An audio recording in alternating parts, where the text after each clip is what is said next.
Super, donc on lance. Bonjour à toutes et tous. Je suis ravi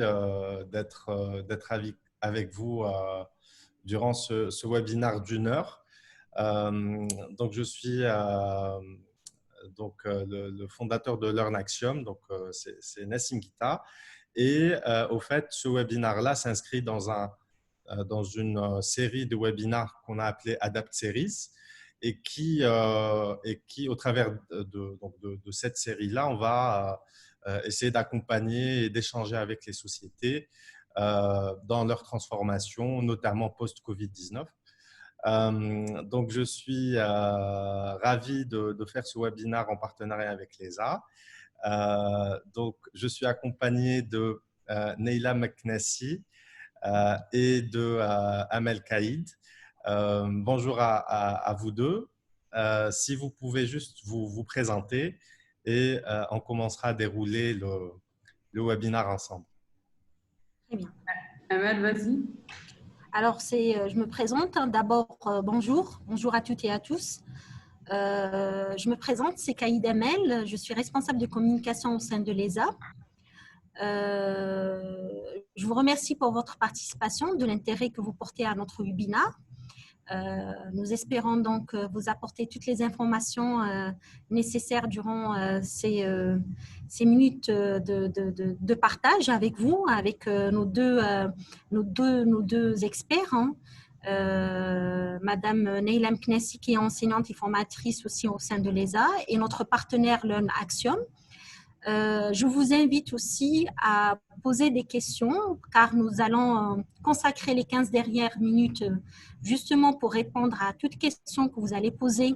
Tout à fait en bas, vous avez une icône sur la barre qui s'affiche tout à fait en bas. L'icône s'appelle Q&R et vous avez donc la possibilité d'exprimer toutes vos questions. Nous allons par la suite les récupérer et espérons vous apporter plus de détails et plus d'informations. Et voilà, encore une fois, merci pour la participation et je laisse Madame Neila se présenter à son tour. Merci, Amel. Donc, moi, c'est Neila Meknessi, je suis une experte en marketing digital. Donc, j'ai toujours baigné en marketing digital depuis la création de Facebook. Et là, j'ai plusieurs pays, je travaille dans plusieurs multinationales. Et là, j'ai fondé mon propre entreprise, qui s'appelle Mex, depuis 4 ans. Et on est spécialisé en marketing digital et marketing 360. Donc, ça regroupe le traditionnel et le digital aussi. Je suis formatrice à l'ESA. J'adore former à l'ESA. Donc, c'est un des partenaires que j'apprécie vraiment. Et je suis très, très contente de participer à ce webinaire avec Nassim. Et merci pour votre présence. On a déjà 30 participants, donc on est très contents. Et voilà, merci. Donc, à toi, Nassim, on commence. Super, oui. Donc, avant de commencer, peut-être, j'espère que tout le monde va bien et que dans cette situation particulière, espérant que vous allez bien et que vous n'êtes pas trop touché par le Covid et ainsi que votre entourage.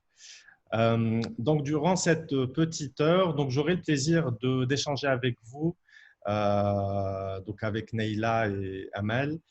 Donc, on va parler du comportement du consommateur et de votre comportement par rapport durant l'ère du digital.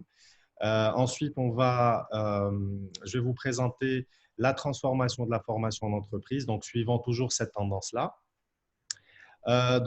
Ensuite, on va parler des Key Success Factors pour votre transformation digitale. Donc là, on va reprendre une success story d'un de nos partenaires, Exia, qui a pris le pas sur le digital learning depuis pas mal de temps déjà et comment il a géré justement cette transformation et cette accélération de la transformation durant la période du Covid-19. Ensuite, on va finir par vous présenter un peu comment on pourrait vous accompagner et on finira, comme l'a relevé Amel tout à l'heure, avec une session de questions-réponses, Q&A, de 15 minutes Donc, n'hésitez pas à poser vos questions, idéalement dans la section Q&R, donc questions et réponses. Mais sinon, si vous les posez dans le chat, il n'y a aucun souci. On essaiera de les reprendre une à une et on essaiera d'y répondre au mieux. Dans le chat, sachez que vous pouvez interagir avec l'ensemble des participants. Voilà. Donc, je pense qu'on a fait le tour. Donc, n'hésitez pas à nous arrêter, pas à nous arrêter, mais à écrire vos questions dans le chat ou dans la section Q&A.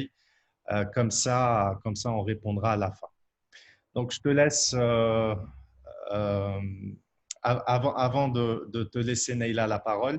Au fait, à qui s'adresse ce webinaire? Donc, essentiellement, on va parler de formation et de digital learning. Donc, principalement, effectivement, donc ce webinaire est à destination des entreprises, qu'elles soient grandes, moyennes ou petites, qui ont un processus de formation continue en interne dans leur entreprise, qui veulent aller sur une transformation digitale et qui veulent aussi tirer le meilleur de la formation. Il y a aussi les écoles de formation, comme l'ESA, donc notre partenaire, qui veulent passer du mode présentiel au mode digital learning, et aussi les écoles qui veulent élargir du coup leur offre de formation et peut-être s'internationaliser. Les formateurs et coachs aussi sont concernés par ce webinaire, qu'ils soient débutants ou chevronnés.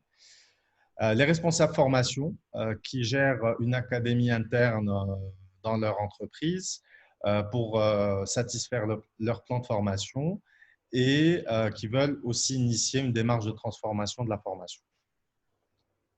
Des team head ou des team leaders, donc les responsables d'équipe ou les responsables de département qui veulent déployer le meilleur de la formation à leurs équipes. Et enfin, les experts qui veulent explorer de nouveaux horizons. Voilà, donc je cède la parole à Neila, abordant donc tout de suite le comportement du consommateur à l'ère du digital et du coup votre comportement à l'ère du digital. Donc je te laisse, Neila. Très bien, merci. Bon, moi, je vais commencer avec une méthode toute simple. J'aimerais bien vous donner une année, 1995 ou bien 2000. Donc, pour nous, c'est surtout les années 2000. Pour nous, ça date d'hier, alors que ça fait 20 ans. 1995, ça date de 25 ans. Donc, s'il y a une personne de votre entourage qui est sûrement votre neveu, nièce, fils, voisin, vous pensez qu'il est au lycée? Non, ben, il travaille déjà. Donc, à 25 ans, on travaille déjà. Et à 25 ans, tu peux aller dans le prochain slide, s'il te plaît. Donc, à 25 ans, on ne connaît pas le bureau qui est à gauche. On ne connaît que le bureau qui est à droite. Moi, je suis née en 1985 quand j'ai intégré, j'ai 35 ans, donc quand j'ai intégré la première entreprise à laquelle je lui dois tout d'ailleurs, j'ai connu partiellement ce qui est à gauche. J'avais pas un grand ordinateur, mais j'avais quand même un desktop. On travaillait toujours avec des classeurs. La moitié, au fait, le fax, oui, il existait. En fait, je pense tout existait. Je ne pensais pas que j'étais has-been. Mais maintenant, si vous voyez le bureau à droite, celui qui est né en 1995 et qui travaille déjà et que peut-être qu'il a déjà 2 ans d'expérience a connu que le bureau à droite, c'est-à-dire un ordinateur avec un téléphone portable. C'est ce qui nous a permis d'ailleurs, lors du Covid, de continuer à travailler en télétravail. Donc, si cette période-là était survenue en 1995, je ne pense pas qu'on aurait pu continuer à travailler. Ou bien on aurait pris peut-être d'autres mesures, mais il y avait sûrement beaucoup moins la crise économique aurait été un peu plus accentuée, disons. Donc, ça, si je parle du collaborateur. Maintenant, si je parle nous comme êtres humains, le téléphone portable, depuis l'apparition d'ailleurs du téléphone ou téléphone portable, tout a explosé. Depuis que Steve Jobs a eu l'excellente idée de tout regrouper dans un seul téléphone. Donc, on a toutes les fonctionnalités ici. À cause de ça, il y a eu plusieurs suppressions d'emplois. Donc, il y a eu pas de secrétaire pour chaque team leader. La secrétaire est devenue une assistante, donc elle fait beaucoup plus de tâches qu'un rappel d'agenda ou à lire les emails ou à faxer des choses, parce que là, on a notre bureau à portée de main. Le téléphone portable, c'est la même chose. Les serveurs, c'est la même chose. Tout est devenu mobile. On est d'accord. Donc, le collaborateur, quand on parle de transformation digitale, on pense au client, c'est déjà bien. On se dit que le client, voilà, il est digitalisé, il ne dort pas sans voir son téléphone, il se réveille avec les SMS, il ne vit pas le monde réel. Et c'est vrai, on vit la moitié de notre temps malheureusement connecté. Mais on ne pense pas à notre collaborateur. Notre collaborateur, c'est-à-dire notre collègue ou bien notre employé ou bien le consultant avec qui on travaille, il est digitalisé. Donc, qu'est-ce que ça veut dire digitaliser? C'est-à-dire qu'il prend lui aussi des raccourcis pour pouvoir, que ce soit apprendre, que pouvoir communiquer, collaborer, etc. etc. En pensant à cette métamorphose, pardon, il y a plusieurs mots qui sont venus en même temps, métamorphose de notre quotidien et du parcours du collaborateur. Donc, il y a certains leaders qui se disent, oui, il est temps d'offrir des plateformes, il est temps d'offrir des outils à mes collaborateurs pour qu'ils puissent être en liberté et ils puissent être rentables à n'importe quel moment. Okay? D'ailleurs, maintenant, il y a BNP, je pense, Paribas, qui ont été les leaders en ayant une charte qui est la charte, la balance entre la vie privée et la vie professionnelle, justement parce que là, on emmène notre travail carrément à la maison et on travaille beaucoup plus qu'avant. Et je pense, je n'ai pas des statistiques, mais moi, c'est ce que je ressens, c'est que je pense que je fais le travail de personnes libres, je pense. J'ai énormément de casquettes, je prends plein de projets, tout ça parce que pourquoi je gère avec mon téléphone. Je gère avec les outils que j'ai instaurés au sein de mon entreprise. Voilà, sans ces outils-là, on n'aurait pas pu se rencontrer maintenant et tout de suite. On n'aurait pas pu se voir, j'aurais pas pu connaître les cibles, etc., etc. Donc, merci la technologie, mais il faut savoir l'utiliser. Mais concernant le collaborateur, il passe par 3 stades. Le leader ou celui qui porte la vision de vouloir digitaliser son entreprise, il faut qu'il y ait 3 stades. Le premier stade, c'est quoi? C'est la digitalisation de l'expérience opérationnelle. C'est quoi l'expérience opérationnelle? C'est-à-dire en quoi a besoin réellement mon collaborateur pour qu'il puisse être performant et pour que je puisse le joindre. Il a besoin d'un téléphone, il a besoin d'un ordinateur portable, il a peut-être besoin d'un texture externe, je ne sais pas, il a besoin peut-être d'une connexion Internet, etc. etc. Donc, la digitalisation de cette expérience opérationnelle, c'est tout simplement équiper le collaborateur avec les outils numériques pour améliorer ses processus métiers. Okay? Autrement dit, faire mieux et plus efficacement. Donc, ça ne veut pas dire que nos parents, nos grands-parents ne faisaient pas mieux, ils faisaient de leur mieux. Mais je pense que pour clore un projet, les géniaux, moi, j'ai besoin juste de quelques heures pour faire la stratégie, l'envoyer par email, etc. Et je me souviens, lors de ma première expérience de travail, pour envoyer seulement on envoyait à l'ENTV, le spot TV, donc il fallait le graver sur un DVD. Déjà, c'était mieux qu'avant, mais là, c'était mon expérience à moi. Le graver sur un DVD, et j'ai le coursier, le bateau, يوصل عند هذيك la dame, شوف لقيتها ما لقيتهاش, etc., etc. Ça prenait en moins 24 heures pour qu'on soit sûr que le spot TV est arrivé à destination. Et ensuite, je ne vous parle pas du monitoring, je ne vous parle pas du reste, qui prenait énormément de temps. Maintenant, tout ça se passe en combien? 30 secondes, Messi?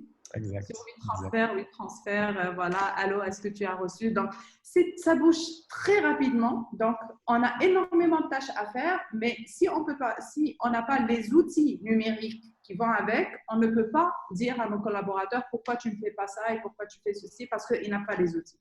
Ça, c'est le premier stade. Et généralement, ce premier stade, dans les grandes entreprises, il est déjà franchi, n'est-ce pas? Exact. Le deuxième stade, c'est l'expérience collaborative et informationnelle. C'est quoi l'expérience collaborative? C'est le fait de collaborer collaborer facilement avec mes collègues. Ça pourrait être super à l'entendre, ça pourrait être hyper facile, mais non, c'est pas facile. Pourquoi? Parce que vous voyez ces deux images-là. Vous avez des personnes qui travaillent dans des bureaux, donc dans un open space. Si chaque personne a énormément de tâches et elle est focalisée sur ses tâches à elle, comment elle peut se tourner à droite et voir les tâches de l'autre personne, ou bien comment elle peut, c'était 5-6 réunions par jour, juste pour pouvoir avoir la feuille de route de plusieurs projets. Non, il y a des outils collaboratifs qui existent. Moi, j'utilise Teamwork, par exemple. Il y a énormément d'outils qui existent maintenant dans le web. Ça ne sert à rien de réinventer la roue et de vouloir, comment dire, développer pour son équipe. Maintenant, il y a Teams, il y a les outils de Microsoft, il y a les outils de Google et d'autres outils, Wrike, Teamwork, etc., qui permettent de faire quoi? D'ouvrir virtuellement un projet, d'assigner des tâches et ces tâches-là, ils doivent être assignées à tous les collaborateurs. Je vais voir l'avancement, je vais voir le budget, etc. etc. Donc cette deuxième phase, il s'agit en fait de transformer la manière dont le collaborateur s'informe, informe les autres et collabore sur ses projets. Okay? Par exemple, je suis moi dans le marketing, je travaille avec un fournisseur et mon manager sur une vidéo que je dois produire, admettons. Donc, je vais dans ce réseau collaboratif qui est cet outil collaboratif, voir les tâches qu'ils m'ont assignées, faire les deadlines, discuter avec le fournisseur avec la vidéoconférence, mettre les deadlines qu'il me donne et les coûts sur cet outil, par exemple. Je commande directement, j'ai un timeline, c'est comme un Facebook interne. Donc, ça, c'est le stade 2. Le stade 2, il y a des entreprises qui l'ont franchi, d'autres qui travaillent toujours par email. Tu sais que, Nessim, il y a des entreprises maintenant qui veulent avoir un zéro email. Exact. Travaille avec... Et moi, je suis arrivée à ce stade-là. D'ailleurs, c'est pas bien. Pourquoi? Parce qu'il y a toujours des gens qui m'envoient des emails et je ne lis pas. Donc, je suis allée dans l'autre extrême. Donc là, zéro email, au moins en interne. En moins, avec les collègues, on essaye d'avoir un vrai travail collaboratif et ça a fait avancer énormément les choses. Et avec un seul clic, j'ai mon planning de toute la semaine pour savoir est-ce que Soukaina travaille, est-ce qu'elle a 8 heures de travail par jour, il faut planifier 6 heures, est-ce qu'elle est au complet, est-ce que je dois lui assigner une tâche, l'assigner une tâche à un autre. Et là, on allège aussi le travail pour nos collaborateurs, on évite les burn-out, etc., etc. Ça a vraiment énormément de bien. Le troisième stage, c'est l'expérience ambassadeur. Maintenant, si on réussit le premier et le deuxième, mon collaborateur, mon collègue devient mon ambassadeur au sein de l'entreprise. D'ailleurs, il y a tout ce qui est des meilleurs employeurs dans le Best Place to Be. D'ailleurs, Roche Algérie a été le Place to Be. En Afrique, je suis très, très, très contente. J'étais très contente parce que je travaille actuellement avec une entreprise de IT et ça fait 2 ans qu'on a ouvert ce chantier. Ils n'étaient pas dans le classement, ils sont 5e et 15e en Afrique. Donc, il nous faut encore plus de travail. Donc, l'expérience ambassadeur, c'est quoi? C'est l'étape ultime. Donc, le collaborateur est un ambassadeur. Donc, interne d'abord. Il porte la voix de l'entreprise auprès de ses collaborateurs. Donc, ce n'est pas la personne qui est toujours en train de vous dire « Ah non, on n'est pas bien traité, on est mal payé. » Ce n'est pas avec la tomate pourrie qui pourrit la vie des collaborateurs au sein de l'entreprise. Donc, et il peut être aussi externe, donc ambassadeur externe, c'est-à-dire que l'entreprise Sur les réseaux sociaux, par exemple, imaginez juste si vous avez, je dis n'importe quoi, 500 employés. Chaque employé, il a 200, 300 connexions sur LinkedIn et il va dire que je suis content, les anniversaires, en fait ça, il est content de dire que je travaille pour cette entreprise, etc. Vous imaginez toutes les connexions qu'il peut faire et que le réseau commence à lâcher. Donc, mais pour qu'il puisse, bien sûr, que le collaborateur faire ça, il faut qu'il y ait réellement, il identifie. Mais il y a un win-win. Je suis content, l'entreprise m'offre plein de choses, je ne veux pas aller ailleurs et je laisse et je peux dire que je suis bien traitée, que ce soit à Learn Action ou ailleurs. Okay? Donc, pour réussir ces 3 étapes, c'est vrai que c'est un long parcours et ça peut être coûteux. On dit toujours le digital coûte cher, mais rapporte beaucoup. Pourquoi? Parce que tout devient d'une façon speed, on gère très bien nos deadlines, on gère très bien nos équipes, etc.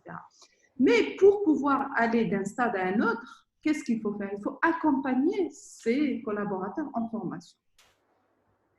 Le nombre de jours de formation et d'heures de formation a explosé durant ces derniers temps, a vraiment explosé. Donc, pour que je puisse, admettons, j'ai le stade 1, c'est l'expérience opérationnelle, pour que je puisse dire à la personne qui a 65 ans et à la personne qui ne maîtrise pas son outil comme une personne qui a 25 ans, comment je peux la faire adhérer? Ce n'est pas une formation. On ne peut pas dire que cette personne-là résiste au changement si on ne l'accompagne pas par des formations. Okay? La deuxième, l'outil collaboratif, ce n'est pas tout le monde qui est, nous, l'âge moyen, je pense que j'ai ici en entreprise est de 25 ans. Ils sont chez Digital Native, donc Z au téléphone, etc. Donc, j'ai changé 4 outils. En une année, j'ai fait un changement de 4 outils. J'ai confiance en mon équipe parce qu'il me faut un learning curve de même pas 15 jours et c'est bon, tout le monde commence à utiliser. Mais si j'avais peut-être d'autres personnes qui étaient résistantes, ça m'aurait pris encore plus de temps. Il faut que je les accompagne en formation. Pour que je puisse arriver à la 3e étape, qui est que mon collaborateur soit ambassadeur, et là, j'ai besoin encore de formation pour que je puisse lui apprendre son métier, pour que je puisse le upgrade, je ne sais pas comment on dit, upgrade. Le faire monter en compétences. Voilà, le faire monter en compétences, etc. Donc, j'ai vraiment besoin de formation, mais de formation continue. Sachant, si moi, comme entreprise, je n'offre pas une formation orientée selon ce que moi je veux et comment je veux formater ce collaborateur à mes principes et à mes process, il va aller chercher des formations ailleurs. Maintenant, avec Google, on cherche tous des formations, on est tous des autodidactes. Moi, j'ai mes dernières certifications, tous, je les ai faites que sur Internet. Donc, si, par exemple, moi, je travaille avec Nassim chez Learn Action et il me dit, tu sais pas comment on va faire ça, comment je vais faire ce process, etc. Si lui, il ne va pas m'apprendre les process de Learn Action, qu'est-ce que je vais faire? Je vais aller sur Internet et me chercher d'autres process. Il se pourrait que ces process-là soient bien, donc je pourrais après les réapprendre peut-être aux collaborateurs, mais souvent, quand on est en grande entreprise, on ne veut pas ça. On veut que ces process-là soient scindés et soient mis dans une boîte que voilà ce que tu dois apprendre. Et après, laisser bien sûr les collaborateurs à chercher par eux-mêmes. On ne peut jamais… Mais quand on pousse le collaborateur à apprendre selon nos process à nous et selon les formations, que ce soit en e-learning ou peu importe en présentiel, ça pourrait, il va être formé, je vais le dire en algérien, voilà, en gros. Voilà, en gros, c'est ça. C'est le fait de lui inculquer la culture. Et cette culture de l'entreprise, elle peut qu'être inculquée par des formations qui sont faites sur mesure pour l'entreprise. Maintenant, je vous ai fait ce slide-là, c'est quelques constats donc, du comportement et aussi de la formation à l'ère du digital. Donc, vous savez qu'en 2020, et ça c'est frappant, dans le monde, un employé sur 2 est mobile. C'est quoi être mobile? C'est de ne pas être tout le temps au bureau. Voilà. Et de travailler quand même. Donc, on l'est tous, je pense. Nessim, est-ce que tu l'es? Si tu savais, moi, Oui, oui, oui. Mais j'ai beaucoup d'histoires dans ce sens, mais effectivement, oui, euh, on, on peut être, ne pas être physiquement stable, mais continuer à travailler et gérer de gros dossiers, effectivement.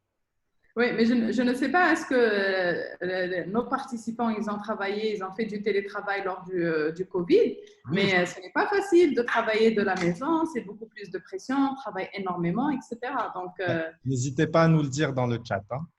Donc là, par exemple, moi, maintenant, j'ai une collaboratrice, travaille, même si maintenant tout le monde est au bureau, mais elle, ça fait 5 mois qu'elle n'a pas vu ses parents, ils habitent loin, elle est partie chez eux et elle travaille de la maison. Donc, elle a, heureusement que j'ai le drive, je veux dire, le cloud, j'ai tout mis, toutes les phases, j'espère arriver au troisième, mais toutes les phases que j'avais dit auparavant, ils sont un peu comblées. Il y a Donc, Sofiane qui nous dit que c'est le cas avec un smiley qui rit. Donc, je te confirme et on te confirme que beaucoup de voilà, je pense personnes. que même si ce n'est pas un employé sur deux, je pense que peut-être pas en Algérie ou au Maghreb, mais je pense que oui. Sauf si c'est vraiment chez les Kawataniya, etc., qui font un petit pointage. Sinon, je pense qu'on est tous en mobilité. Donc ça, c'est important de le savoir. Ceci dit, Naïla, on n'a rien contre les chalets Wataniyettes, y compris les arts. Et bien, Anna, pour moi, quand je dis chez les Kawataniya, vous comprenez ce que je veux dire par là. Alors, moi, je rassure, hein, en tout cas, avec l'ESA, nous faisons du télétravail. Nous avons des collègues qui travaillent à distance et ça se passe très, très bien. Donc, ça pose aucun problème. Voilà, donc même à l'ESA, vous êtes mobile. Tout à fait. Donc, vous confirmez qu'un employé sur deux, que cette statistique-là, elle peut être, Je pense que c'est possible. c'est possible. Donc, imagine-toi, Amel, demain j'ai une formation et moi, mes employés sont tous mobiles. Comment je dois faire? Je pense les connecter sur un seul support. Voilà. Si je me connecte sur un seul support, je n'ai pas avec je n'ai pas les excuses de dire ah je ne peux pas y être, ah non j'habite dans une autre ville, etc., etc. Donc là, ce que c'est que non, vous vous connectez tous en même temps, il y a le formateur qui est en ligne. C'est clair qu'après, Nassim va un peu le détailler, c'est voilà, c'est la présentielle versus le online, etc. Mais le online, c'est clair qu'il allège énormément de choses et on a l'information à portée de main. Exactement. Donc, il y a l'explosion des outils collaboratifs, donc on en a parlé. Certains métiers sont appris sur le temps grâce aux formations. J'ai oublié un S, désolé, grâce aux formations en ligne et les tutos. C'est-à-dire que plusieurs personnes, maintenant, imaginons si votre téléphone s'est éteint tout de suite. Voilà, et le blackout, il y a un écran noir. Qu'est-ce que vous allez faire? Vous allez aller sur YouTube pour voir, j'ai mon écran est noir, qu'est-ce que je dois faire? Donc, c'est la maman de tout le monde, Google. Même si Google, c'est au masculin, mais je pense que la Google. La Google. Donc là, c'est la même chose pour les compétences, comme on avait dit, c'est la même chose pour les formations, les certifications.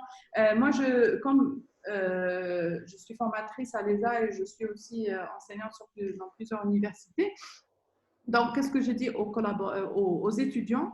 Maintenant, il faut, ou bien les personnes qui veulent chercher de l'emploi, c'est super beau de voir un CV avec formation en ligne. Ça veut dire que la personne, elle est autonome. Elle ne cherche pas quelqu'un qui, pour lui dire vas-y, vas-y à l'école ou là-bas faire ça. C'est qu'elle sait ce qu'elle veut. Donc, c'est une grande, grande valeur ajoutée. Les écoles universitaires aussi, j'avais raconté à Nessim que je suis en train de suivre une formation à HEC Paris à distance. Donc voilà, ça a toujours été mon rêve de faire HEC Paris. J'ai fait celle de Montréal, mais s'il me manquait celle de Paris, pour moi, c'est à Montréal chinois. C'est à Paris et après. Donc, une heure de temps. Naïla, juste, il y a le Hadi que je salue très chaleureusement. C'est aussi un ami qui a relevé pas mal de choses intéressantes dans le chat. En fait, le Hadi, ce que je te propose, c'est qu'on va reprendre un peu tout ce que tu nous as dit. dans la session Q&A. Et on y répondra volontiers avec Neila. Ok, moi je ne suis pas trop en train de lire les interventions.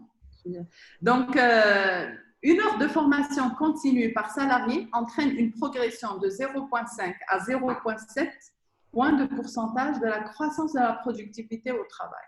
Franchement, la formation, c'est vrai que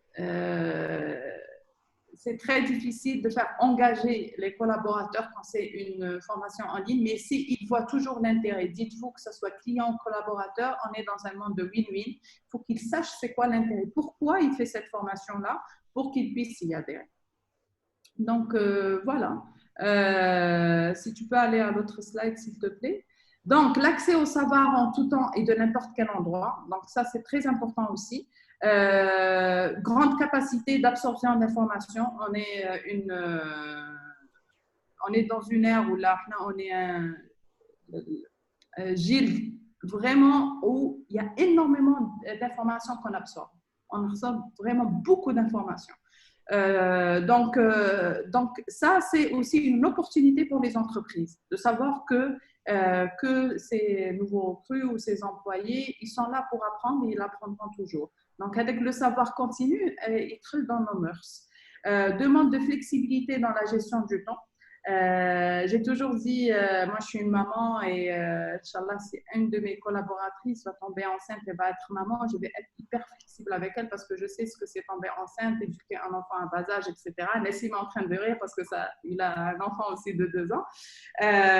Donc, d'offrir cette opportunité aux parents, même pas à la maman, aux parents, je pense que c'est quelque chose qui rentre dans le bien-être de l'employé. De lui dire que tu peux travailler, par exemple, 5 heures par jour, il le fera et il le fera avec plaisir et il donnera encore plus de son temps. Donc, la demande de flexibilité, c'est comme juste un seul exemple qui me tient à cœur, mais je vais vous donner juste un seul exemple, mais énormément d'exemples où les employés vont demander des flexibilités. Donc, pourquoi dire non si on peut le faire? La démocratisation de l'information, proposition de certification des grandes écoles, même Oxford est sur le online, MIT, voilà, Harvard, toutes les grandes universités maintenant font des formations en ligne. D'ailleurs, ça a été les pionnières. Hein. Les universités et les business schools anglo-saxonnes ont vachement investi dans le digital learning. Ça fait pas mal de temps déjà. Et tu imagines, moi, que je suis dans mon fin fond du monde, j'ai 49 degrés dehors et je fais une formation de Harvard qui est à Boston. Et c'est magique. Hein. Je trouve que c'est une opportunité comme pas possible d'avoir le savoir à portée de main. Il faut juste savoir utiliser les outils, utiliser Internet, éduquer les enfants à l'utilisation d'Internet, etc. Bref, et le coût inférieur, ça c'est la grande bonne nouvelle pour les managers, c'est que c'est clair que la formation en ligne coûte beaucoup moins cher que la formation en présentiel. Les formations en ligne permettent d'économiser des sommes d'argent substantielles et cela encourage les entreprises à faire des formations et aussi à penser à des programmes, etc. Sachant que tu me confirmeras, Nassim, qu'une formation en ligne, elle peut être vraiment exploitable pendant quelques mois ou même quelques années. Donc, bien sûr. Donc, vous avez compris que le digital learning ou bien la formation en ligne, elle garantit donc la productivité des collaborateurs. Si vous élevez la compétence, vous allez faire monter en compétence vos collaborateurs, vous allez être compétitif dans le marché. Okay? Et vous pouvez même, comme moi je le dis très souvent, parce que si vos collaborateurs ils sont très très bien formés, c'est une très très grande USP, c'est-à-dire c'est une grande différenciation par rapport à vos concurrents. Et il est prêt à payer le prix fort en sachant que le projet il est entre de bonnes mains. Et vous allez être beaucoup plus attractif. Donc tout ça, c'est que vous allez être beaucoup plus performant. Et voilà pour la formation en ligne et son impact sur le parcours du collaborateur. Et je laisse maintenant la parole à Nassim pour entrer plus en détail. Merci beaucoup, Neila. C'était très intéressant et très instructif. Au fait, moi, je vais faire l'amorce de mon intervention par une question. Donc, je vais inviter chacun de vous à essayer de répondre à cette question, qui est donc le digital learning n'est pas. Donc, pourquoi je fais ça et pourquoi on fait ça? C'est justement pour pouvoir poser certaines bases de communication, parce qu'on a entendu beaucoup de peut-être fausses interprétations sur la terminologie utilisée. Donc, moi, je vous invite dans le chat à répondre à cette question. Le digital learning n'est pas. Donc, je vous laisse 20 secondes et ensuite, je vais vous donner la bonne réponse. Allez-y.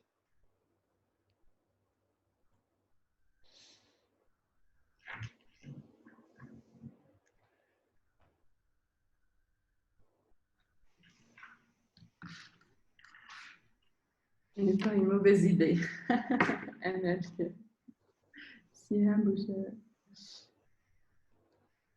Je pense qu'ils n'ont pas bien compris. Au fait, ce qu'on a remarqué, je pense que vous pouvez le confirmer, c'est que surtout par rapport à la période post-Covid, c'est qu'on a souvent dit, oui, webinar, c'est du digital learning, ou bien on fait de la formation en webinar et tout. Sachez que ce n'est pas ça. En fait, le digital learning répond à une dimension beaucoup plus large. On le verra un peu plus tard. Ce qu'on a eu aussi comme retour, c'est que ils voient les personnes, les responsables formation, notamment, ils voient le projet comme étant un projet IT, un projet informatique ou bien un logiciel, alors que ce n'est pas du tout le cas. C'est beaucoup, encore une fois, beaucoup plus large. Effectivement, la composante technologique, elle est importante dans un projet de digital learning dans une entreprise, mais ce n'est vraiment pas la seule. Sachant qu'aujourd'hui, effectivement, la technologie, comme l'a relevé Neila depuis le début, c'est que la technologie est là. Maintenant, pour peu qu'on puisse l'adopter et bien la matcher pour pouvoir proposer un projet de digital learning au sein de son entreprise. Et du coup, la question à $1 million. Donc, du coup, le digital learning est une véritable expérience humaine. Donc, j'insiste dessus. C'est qu'effectivement, ça inclut différentes dimensions. La dimension pédagogique, bien entendu, la dimension technologique, on l'a vu, et effectivement un engagement de l'ensemble des parties prenantes pour pouvoir proposer un projet de digital learning qui puisse tenir la route. Voilà, donc ça j'insiste beaucoup. On a eu lors de notre précédent webinar un bon résumé, c'est la technologie au service de la pédagogie. Donc voilà, donc c'est aujourd'hui, comme l'a relevé aussi Neila sur les outils marketing digitaux, c'est effectivement la transposition des concepts marketing universels, si je puis dire, mais qui sont revisités et redéployés de façon digitale pour justement simplifier le process marketing dans les entreprises. Et du coup, aussi pour poser un peu les bases, c'est qu'au fait, on distingue 3 modes d'apprentissage. Je pense que vous connaissez le plus classique et je pense le plus utilisé en Algérie, c'est le présentiel. Donc, c'est le mode classique où on est avec un formateur dans une classe et on fait la formation en présence du coup du formateur physiquement. Ensuite, on a la deuxième famille, donc c'est le cas du e-learning. Donc, la famille du e-learning qui regroupe différentes appellations. Donc, on retrouve le digital learning, mobile learning, rapid learning, vidéo learning, etc. Donc, tout ça est regroupé dans la famille du e-learning ou du digital learning. Et le troisième mode, c'est le mode ce qu'on appelle blended learning. Donc, blended en anglais veut dire, plutôt en français veut dire mixed. D'ailleurs, on parle aussi de mixed learning.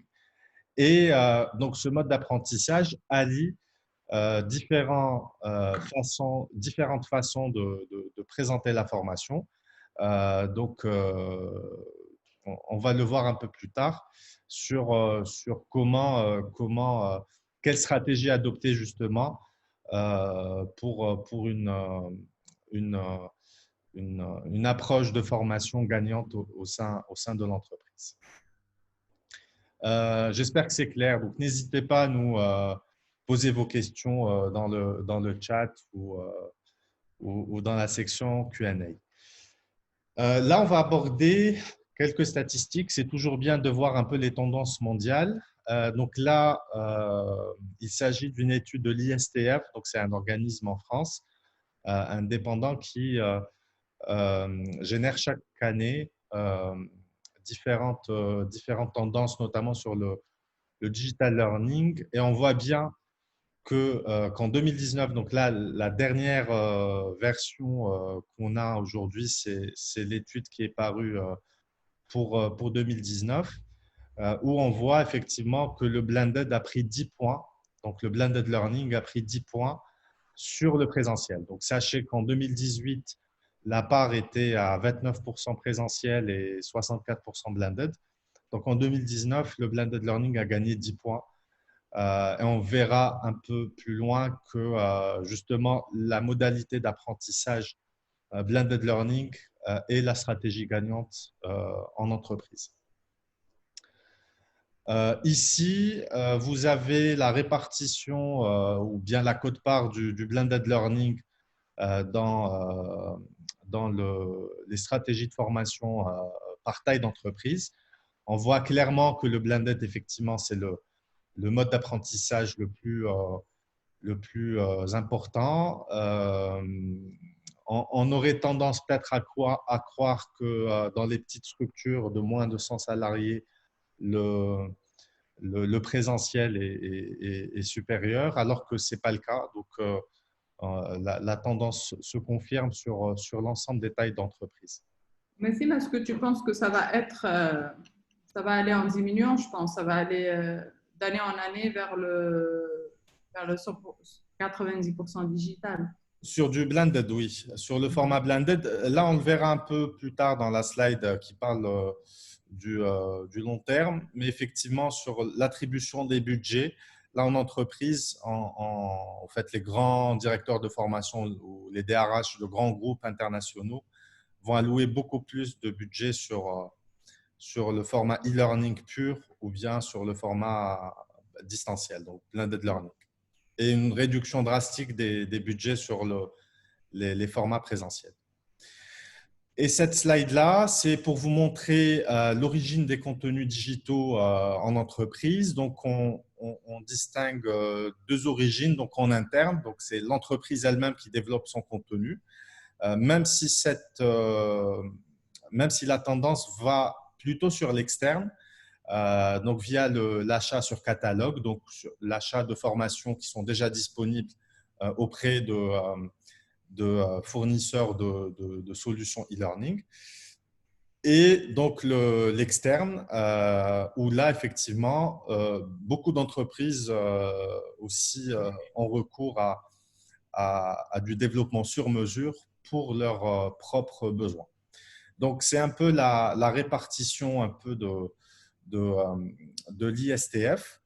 Et ce que nous avons remarqué, et je pense que vous allez le confirmer et vous le confirmerez, c'est que l'accélération de la transformation a été très remarquée après le Covid. J'ai envie de vous dire qu'avant le Covid-19, c'était dans certaines régions du monde, parce qu'effectivement, sur le monde anglo-saxon, le digital learning, blended learning, c'est vraiment ancré dans la mentalité des gens. Mais dans beaucoup d'autres régions, notamment en Algérie, c'était du concept. E-learning, digital learning, c'est resté conceptuel, au stade conceptuel. Il y en a aussi qui le font par mode. Moi, ça me fait rire des fois quand il y a quelques entreprises qui disent « je veux être Je veux adopter le e-learning, je veux adopter le marketing digital parce que c'est la mode. Ce n'est pas une mode. Exact. Donc, c'est une nouvelle ère. Donc, c'est comme ça que ça fonctionne. On l'a vu pendant 3 mois. Les entreprises qui n'ont pas été dans le digital, les entreprises qui n'ont pas cru en ça ou là, qui ont cru en ça, mais ils n'avaient pas investi, qu'ils étaient à l'arrêt pendant les 3 mois. Nous, on a reçu tellement de demandes pour les sites e-commerce, c'est incroyable les demandes qu'on a reçues durant ces 3 mois-là parce que les gens se disaient et dommage, je ne l'avais pas fait. Donc, il n'est pas toujours trop tard, c'est clair, mais le Covid, c'est vrai qu'il a démontré que finalement, this is the answer. Exact, exact. Et du coup, ce qu'on a remarqué après le Covid ou durant la période du Covid, c'est vraiment une démythification du digital. C'est qu'on a enlevé le mythe avec le digital. J'ai envie de dire, beaucoup de personnes ne connaissaient pas Zoom, beaucoup de personnes ne connaissaient pas Teams. Et aujourd'hui, on voit bien qu'ils le gèrent, qu'ils font des sessions avec ce type d'outils. Donc, vraiment, il y a une démythification du digital. Ensuite, effectivement, comme tu viens de le relever, Neila, c'est que il est très important d'entretenir les compétences des collaborateurs. C'est ce qui fait le capital d'une entreprise, c'est ses compétences humaines. Hein. Moi, je vais te donner une anecdote, Neila. Je vais vous partager une anecdote avec vous. Une fois, lors d'un interview, Bill Gates a une question d'un journaliste. Il a dit Monsieur Bill Gates, si demain vous perdez tout, si vous devriez perdre tout, et si on devait vous laisser qu'une seule chose, quelle serait cette chose? Il leur a répondu, mes hommes. Mes hommes, tout simplement. Il leur a dit, mes hommes, il leur a dit, c'est avec eux que j'ai fait ma fortune et c'est avec eux que je la referai. Donc voilà. Donc c'est. D'ailleurs, il y a un autre, le founder et le owner d'AliExpress, Alibaba. Oui. Il avait dit que pratiquement tout le budget marketing va aux collaborateurs. Voilà. Et que si le collaborateur est content, moi, je vendrai plus. Donc, c'est clair. Et on a eu des actions sur certaines régions, beaucoup en Europe, notamment en France, avec le dispositif FNE, qui vraiment favorisait le recours aux formations en général et au digital learning en particulier au niveau des entreprises. Pourquoi je vous parle de la France? Parce que nous, on est actif sur plusieurs régions et sur beaucoup de pays francophones, notamment la France avec notre partenaire Rexia. Ici, vous avez un trend, donc c'est fait via Google Trends. Hein, donc l'information, vous pouvez la voir en tapant Google Trends sur Google. Et au fait, on a remarqué effectivement durant la période du Covid le pic d'intérêt sur le digital learning dans Google. Donc ça a été multiplié par 3 ou 4. Sur cette période-là, démontrant l'intérêt croissant de ce mode d'apprentissage au niveau des entreprises. Je vais finir avec 2 slides concernant LinkedIn Learning qui justement, LinkedIn a fait une enquête sur beaucoup de responsable de formation, directeur de formation à l'international auprès de grands groupes. Et effectivement, donc 61% du budget qui serait alloué aux formations. Donc, sur le mode présentiel, au fait, il y aura une coupe de 61%. Et le pendant de ça, effectivement, c'est que ces responsables-là vont beaucoup plus investir sur le distanciel et les formations en ligne, donc en e-learning pur. Donc, plus 66% pour le distanciel et plus 60% pour la formation en ligne.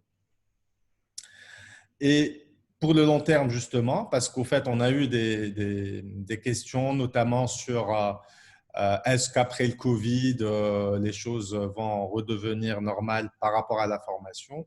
J'ai envie de dire que le pli a été pris. Maintenant, au fait, de par la démythification du concept du digital learning et au fait, le retour positif des personnes des collaborateurs qui ont suivi des parcours de formation en digital learning, au fait, la tendance se confirme, hein, en présentiel dans le long terme.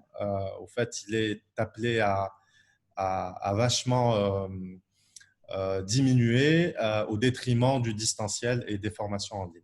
Voilà. Donc, c'est une enquête de LinkedIn Learning.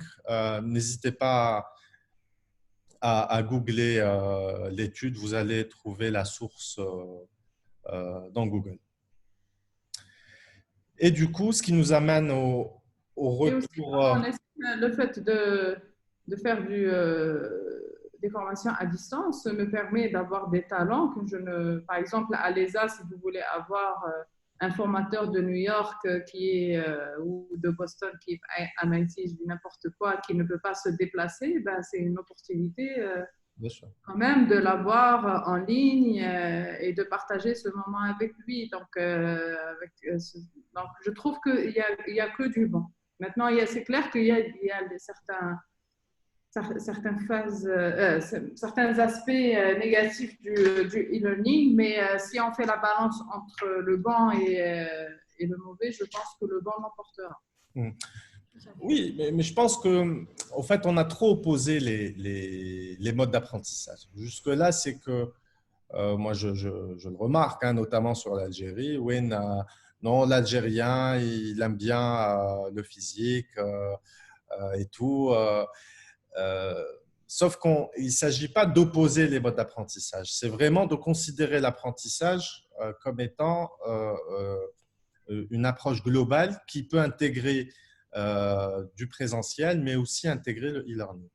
Ensuite, effectivement, les ratios intégrés peuvent changer d'un pays à un autre. Mais effectivement, voilà, aujourd'hui, pour envoyer un email, on n'envoie plus une lettre physique, on envoie un mail directement à partir de son PC pour écrire à quelqu'un. Donc, c'est exactement la même chose. Aujourd'hui, la formation, telle qu'on l'imaginait avant, a complètement changé et que voilà, il faudra effectivement considérer ce mode d'apprentissage en intégrant le digital learning. En fait, en attendant, c'est vrai, quand je fais des formations en Algérie, j'ai tendance beaucoup à entendre, oui, l'Algérien n'est pas prêt, l'Algérien, non, on n'est pas encore là. Mais quand on fait quelques exercices et on voit que finalement, celui qui dit que l'Algérien n'est pas prêt, il est tout à fait prêt. Ou bien le pire, c'est qu'il est déjà dans cette immersion. Donc, il utilise déjà que son parcours, c'est digitalisé déjà. Peut-être quelques entreprises ne suivent pas. Mais attention, même en France, il y a une entreprise sur 3 était prête pour le Covid. Donc, ça n'a rien à voir c'est pas une affaire de pays, c'est une affaire de dirigeants. Les dirigeants, il faut qu'ils soient conscients pour prendre ce tournant digital. Maintenant, si je suis en France, aux États-Unis, en Algérie ou au Maroc, ou peu importe, et je ne suis pas conscient, je reste pas conscient. Donc, ça n'a rien à voir avec la nationalité. C'est clair que l'environnement et le gouvernement tend à aider, mais sur certains aspects, c'est tout. Donc, par exemple, sur la signature électronique pour les factures, en Algérie, ce n'est pas, je ne sais pas si c'est rentré en vigueur, mais dernièrement, dernière nouvelle, non. C'est clair que ça, c'est une limite. Mais est-ce qu'il n'y a que ça dans le digital? Il y a énormément de choses. C'est clair que c'est un écosystème, mais si on peut maîtriser notre petit écosystème avec les fournisseurs, avec les collaborateurs, etc., c'est déjà ça. Donc, il ne faut pas attendre que le gouvernement fasse des choses.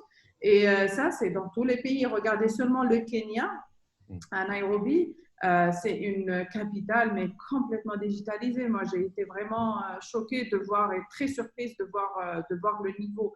Donc, ça n'a rien à voir en fait avec le gouvernement ni avec… C'est vraiment la vision de vous qui êtes leader, vous qui êtes chef d'équipe, vous qui êtes chef d'entreprise. Et il y a en plus, Nessim, c'est une entreprise algérienne et qui performe partout dans le monde, y compris en Algérie. Donc il y a maintenant des entreprises algériennes qui performent en ça, etc. Donc, il faut juste faire le pas et ne pas jeter la pierre sur un environnement ou sur un gouvernement, etc. Alors, si vous permettez, en fait, il y a une intervention de Ben Choukr qui intervient là pour dire qu'en fait, il faut voir la tendance. La tendance est désormais vers la baisse une fois le Covid est maîtrisé. Et il faut voir comment cela évoluera dans le futur, c'est-à-dire la stabilisation de la part du marché, du e-learning dans le marché de la formation. Donc là, on fait référence à une circonstance. C'est normal, parce que pourquoi, Amel? Parce qu'on était dans un monde où on ne se voyait pas. Oui. N'est-ce pas? Je ne peux pas te dire, Amel, viens, je vais te faire une formation. Tu vas me dire non, merci. Donc, c'est normal, c'est tout le monde, parce que ces 3 mois, 4 mois, on ne pouvait pas les perdre. Donc, on a basculé à 100% sur le digital. Et là, quand il y a le Covid est un peu est maîtrisé, on va revenir un peu dans le blended. Exact. Voilà. En fait, pour répondre rapidement à Al-Hadi, c'est effectivement ce que je viens de dire, c'est que la tendance est dans le long terme. C'est que la question a été posée à beaucoup de responsables formation à travers, dans de grands groupes internationaux, dans cette enquête de LinkedIn, et qui montre clairement que le présentiel sera sur une tendance baissière, contrairement au distanciel et aux formations en ligne. Donc, ces responsables-là vont injecter beaucoup plus de budget dans le distanciel et les formations en ligne. Voilà, donc j'espère avoir répondu à ta question, mais on reviendra sur les questions dans la dernière partie. Il ne nous reste pas beaucoup. J'ai vu aussi qu'on va forcément dépasser l'heure du Tu as webinaire. décidé de faire le webinaire avec moi, il faut… Exactement. Et du coup, voilà, donc on va essayer d'aller vite pour ne pas aussi retenir beaucoup nos participants. Et du coup, je voulais rebondir juste sur la success story de notre partenaire. Donc, Grexia, c'est une très belle boîte d'ingénierie industrielle qui est basée en France, à Lyon, et avec lesquels on a engagé un gros travail de digitalisation depuis plus de 2 ans maintenant. Et que, voilà, donc eux, au fait, ils ont géré la formation en blended learning. Donc, ils ont vachement investi dans le digital learning. Effectivement, donc ils confirment que c'est beaucoup plus économique, plus souple et plus large public. Moi, je vous raconte une petite anecdote, c'est qu'avec Rexia, donc un de ses clients, donc il a suivi un parcours de formation. Ce client-là, il a des apprenants à travers le monde. Donc, il y a eu des personnes qui ont suivi nos formations du Canada, de la Suisse. Voilà, donc c'est effectivement une approche très souple qui permet d'harmoniser la formation donnée aux personnes tout en apporter une grosse flexibilité dans le mode d'apprentissage. Bien sûr, en gardant un support d'un expert via des classes virtuelles ou du coaching à distance ou bien même du présentiel quand l'environnement le permet. Et du coup, effectivement, le besoin de former leurs collaborateurs est avant tout une obligation, hein. Après, ça dépend des pays, mais déjà aujourd'hui en Algérie, il y a la taxe de formation professionnelle, donc c'est pas pour rien que l'État taxe les entreprises qui ne forment pas leurs collaborateurs. C'est aussi un moyen de préparer effectivement l'après-crise et la reprise, donc par le rafraîchissement des compétences et le bon moment pour le faire. Effectivement, beaucoup de personnes du jour au lendemain se sont retrouvées confinées à la maison. Les nouveaux réflexes de travail n'ont pas été là. Et du coup, voilà, donc les gens en général, ils ont eu plus de disponibilité pour pouvoir suivre des formations. Et aussi, même les collaborateurs n'aiment pas stagner parce qu'en général, pourquoi ils changent de métier? Pourquoi ils changent d'entreprise? Ils se disent, je stagne, je ne fais rien, je stagne. S'il y a de la formation, il ne va pas stagner. S'il va apprendre d'autres compétences, il ne va pas stagner. Sachant que dans le monde, il faut changer, il faut monter en compétences dans chaque 18 mois pour changer entre guillemets, de tâches, de métier, etc. Donc, le fait de me faire monter en compétences les collaborateurs, c'est un grand plus pour que vous puissiez avoir une bonne rétention. exact. Et du coup, le format effectivement adopté, donc c'est un pur blended, hein, du e-learning, des classes virtuelles et aussi via des sessions webinaires pour un plus large public. Voilà, donc Rexia confirme la tendance du blended learning, donc une sensibilité accrue aux formations digitales et à distance. Ils ont effectivement bénéficié du dispositif FNE Formation et au fait, les retours qu'on a eus sont très positifs. Nous, on est très fiers de toute façon à pouvoir faire notre petit chemin comme ça à l'international et d'avoir des feedbacks très positifs. Des feedbacks de sociétés qui évoluent dans des environnements très concurrentiels et qui connaissent beaucoup mieux que nous le digital learning. Donc, c'est une satisfaction pour nous de pouvoir accompagner nos partenaires à l'international. Je vois qu'il y a quelques personnes qui lèvent la main pour prendre la parole. Je vous propose de le faire durant la session Q&A, donc questions-réponses. Juste après, on donnera la parole aux personnes qui veulent bien la prendre. Et du coup, pour finir ce webinaire, comment pouvons-nous vous accompagner? Donc, si on reprend l'escalier classique de l'apprentissage d'un apprenant via les 3 phases, donc un apprentissage doit passer par ces 3 phases, donc la phase découvrir, la phase apprendre et la phase appliquer. C'est qu'aujourd'hui, donc de par les solutions qu'on peut mettre en place en termes de blended learning, c'est qu'effectivement, on peut matcher l'ensemble des formules d'apprentissage, que ce soit du présentiel, du e-learning, de l'escape game, donc l'ensemble des modalités d'apprentissage, on peut les matcher, les mixer dans l'ensemble du parcours d'apprentissage de l'apprenant.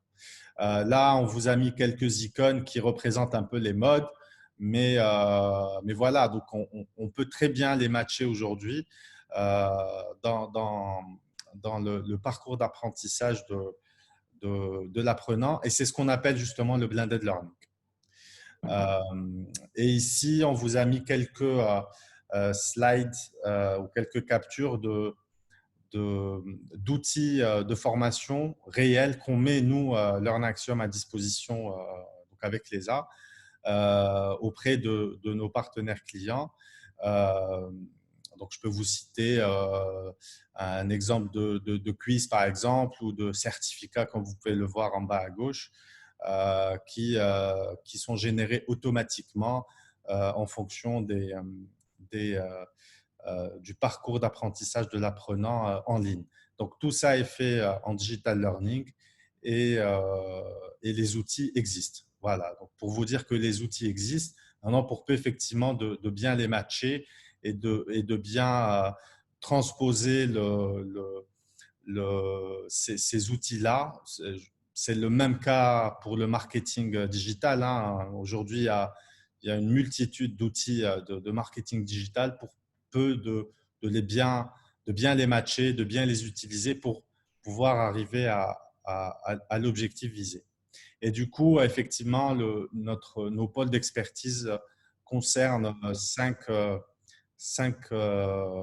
parties qui sont partie intégrante d'un projet de digital learning. Donc, on intervient dans la stratégie de formation, dans le curriculum design, le développement de contenu, le learning management system. Donc là, c'est la partie vraiment technologique, IT, et le learning experience development.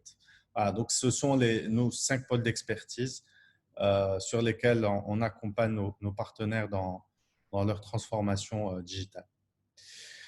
Et du coup, ça, peut-être, on va aller vite. C'était pour dire qu'on est organisme de formation agréé et qu'on aussi on accompagne des sociétés dans leur objectif de transformation de la formation, qu'on développe aussi donc des plateformes de formation, qu'elles soient grand public ou bien à direction des entreprises via des académies digitales.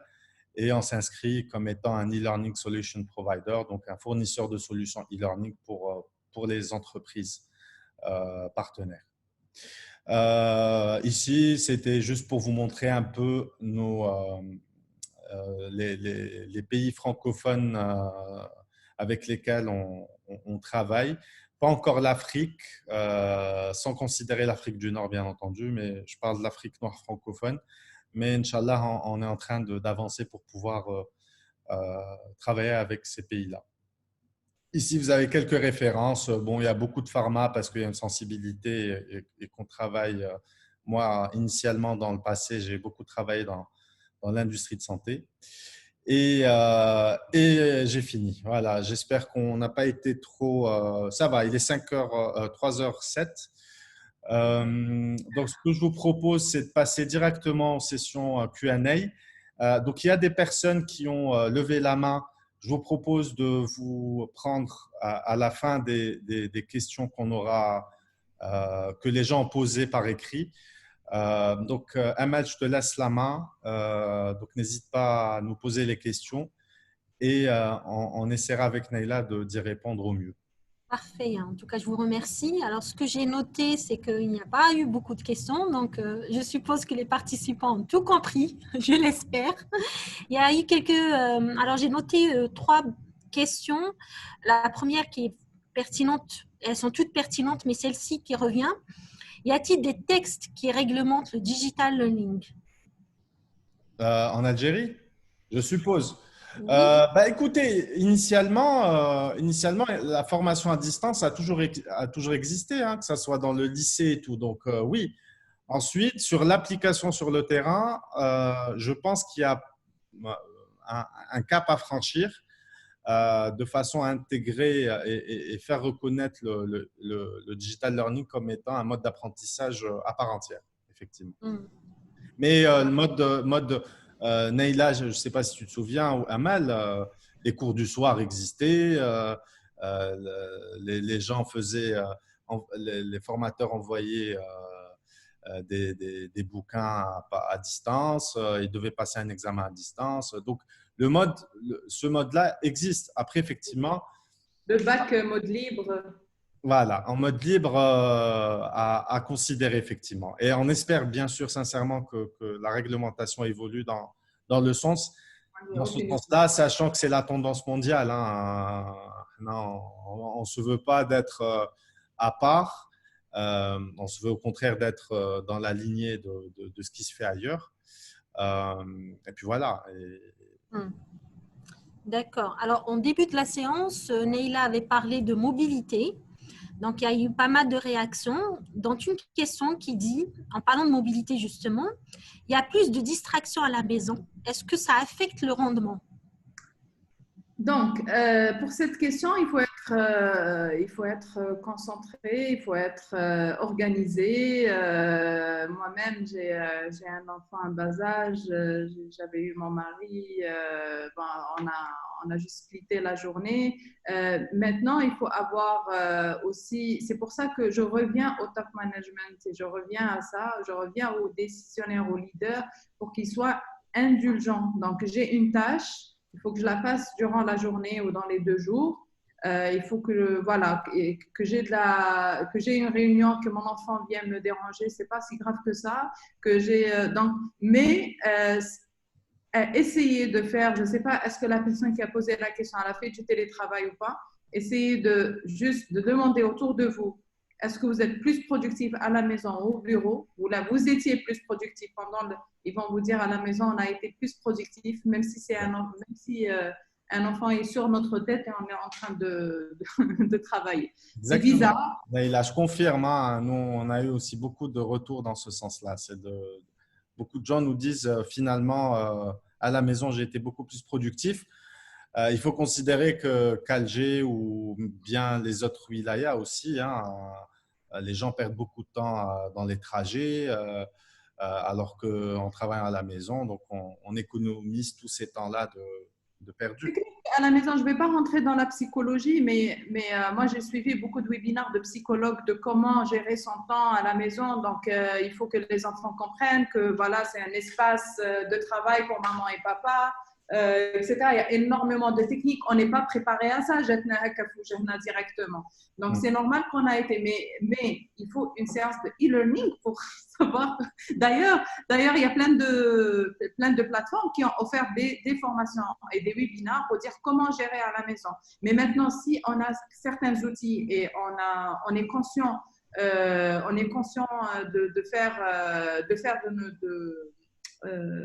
suivre des webinaires qui vont nous aider à gérer notre temps à la maison. Après, c'est facile, on travaille beaucoup plus. Mais attention, moi, je ne suis pas pour de travailler tout le temps de la maison, moi personnellement. Moi, ce que je vais instaurer à mon équipe, et en plus, avant le Covid d'ailleurs, c'est pendant l'été de leur donner une journée, c'est-à-dire le vendredi. Ils vont travailler à distance. Donc, par exemple, ils peuvent voyager jeudi soir. Ils travaillent vendredi de là où ils sont et en moins pendant 3 jours, ils reviennent dimanche. Vous voyez? Donc, il y a des entreprises, on en parlait hier avec Nessim, lors de le nouveau aménagement de bureaux, il y a 8 bureaux alors qu'ils ont 10 personnes, 10 employés. Ils font en sorte de faire une rotation. Moi, j'ai ma sœur d'ailleurs qui travaille en Algérie, je ne sais pas si elle est là. Il y a une journée obligatoire qu'ils doivent prendre en télétravail. Et ça, c'est en Algérie. Donc, pour les gens qui disent que l'Algérien ou les entreprises algériennes ne sont pas... Mais non, elle a pris la journée où les enfants n'ont pas école l'après-midi pour rester avec eux. Et en même temps, elle a aménagé un bureau et elle travaille. Donc, ça, c'est une politique un peu à instaurer petit à petit. Un autre truc qui m'a le Covid, etc. Donc, voilà, on est prêt. Donc, on n'est pas obligé de l'instaurer à 100%. Mais il y a des métiers où, par exemple, un commercial, voilà, il est toujours mobile. Il y a des métiers où on est mobile plus que d'autres. C'est ça. En tout cas, je lis des témoignages qui confirment justement la productivité dans le télétravail. Donc, ça a été mentionné, que ça reste une expérience pour la plupart. Moi, j'ai vécu plus de stress, par exemple, qu'en bureau. Parce que la personne qui, d'habitude, ce que je disais, et j'ai eu énormément de conflits les 2 premières semaines de Covid de mon équipe, parce qu'il y a des filles qui m'ont appelé en pleurant, en disant qu'il y a trop de stress, j'arrive pas. Pourquoi elle a ressenti ça? Parce que d'habitude, elle est en train de travailler, sa collègue se retourne, elle voit qu'elle est en train de travailler, elle ne va pas la déranger, elle se retourne une deuxième fois, elle voit qu'elle n'est pas au bureau, elle est aux toilettes.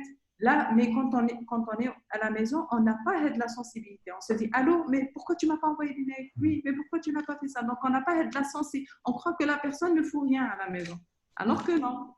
Donc, on n'a pas donc, c'est pour ça que c'est des outils. Avant de faire du télétravail, il faut apprendre aux gens de faire un télétravail, leur donner les outils nécessaires pour après les lâcher. Mais malheureusement, on a pris sur le tard, non? C'est ça le problème. De toute façon, on apprend tous à s'adapter à cet outil. Hein. C'est de l'apprentissage au quotidien. Et peut-être avec le temps, on le considère au mieux, le télétravail ou la formation à distance. Alors, je reprends une autre question. Le travail du bureau et le travail dans la maison, c'est excellent pour l'humain. C'est clair que la maison, c'est un peu difficile, que le bureau, c'est un peu difficile. Donc, une petite balance entre les deux est la bienvenue. Alors, une autre question. Est-ce que le e-learning, le pic qu'on est en train d'observer, est dû au corona ou au changement de culture? Bonne question. Au fait, le pic, on remarque s'il est dû au corona ou bien au changement de culture. Donc, le corona, il est clair qu'il a poussé l'accélération. Il a poussé les gens à se réinventer. Et j'ai envie de dire, dans l'histoire de l'homme, les grandes inventions ont été faites sous la contrainte. Donc aujourd'hui, on a été effectivement tous pris de court par cette épidémie et ça a été peut-être le meilleur moyen de faire prendre conscience aux gens qu'il y a les outils, que le digital learning existe et qu'il a fait ses preuves depuis des décennies dans d'autres pays très développés. Pourquoi pas chez nous? Donc, effectivement, oui, ça a été un accélérateur qui va engendrer effectivement un changement de mindset en faveur du digital learning. D'accord. Alors, passons à Redouane. Redouane, il nous a rejoint à la fin de la séance. Donc, il partage une expérience. Il utilisait pendant plusieurs mois LinkedIn Learning. Et pour sa part, il n'a pas eu de satisfaction. Donc, il préfère des formations à distance orientées par un formateur. Je Euh, pense. Ça, ce sont des modes d'apprentissage. Moi aussi, bon, je connais e-learning, LinkedIn Learning. Après, ça dépend aussi de la qualité du contenu. Il est clair que si on fait juste dérouler des slides avec une voix off derrière, ça ne rend pas forcément l'expérience positive. Par contre, si le Pas contenu du est tout. qualitatif, par contre, s'il y a de la recherche dans l'animation et tout, là, effectivement, les retours sont beaucoup plus positifs. Ensuite, le distanciel, le mode distanciel en présence du formateur, là aussi, ça peut être positif, mais j'ai envie de dire que si le formateur aussi n'est pas bon, l'expérience peut ne pas être bonne aussi. Donc, il faut toujours considérer l'escalier d'apprentissage, comme je vous l'ai montré tout à l'heure, découvrir, apprendre et appliquer. Donc, les phases découvrir et apprendre peuvent être faites totalement en distanciel. La phase appliquer, où là, on doit vérifier que la personne a vraiment compris, a vraiment appris le concept et elle doit l'appliquer sur le terrain. Là, effectivement, la présence d'un tuteur durant cette phase d'apprentissage est plus que nécessaire pour pouvoir valider donc le processus d'apprentissage de l'apprenant. Merci. Une autre question. Comment on peut évaluer la formation en ligne, l'évaluation à froid ou à chaud pour étudier son efficacité? Ça, c'est une question de… C'est une question de ML. Amal ou Abdelnour? Pardon, une question de Abdelnour. Voilà, Abdelnour. Au fait, il y a une multitude d'outils de contrôle des compétences. Donc, l'évaluation à chaud, l'équivalent dans l'e-learning, c'est vraiment le quiz à la fin de la formation. C'est que dès que l'apprenant finit le parcours en ligne, il reçoit un quiz pour pouvoir le passer et valider ses acquis. Les validations à froid, l'évaluation pardon, à froid, ça a son pendant aussi dans le digital learning, c'est l'assignment, donc le fait d'assigner des travaux spécifiques à l'apprenant via la plateforme.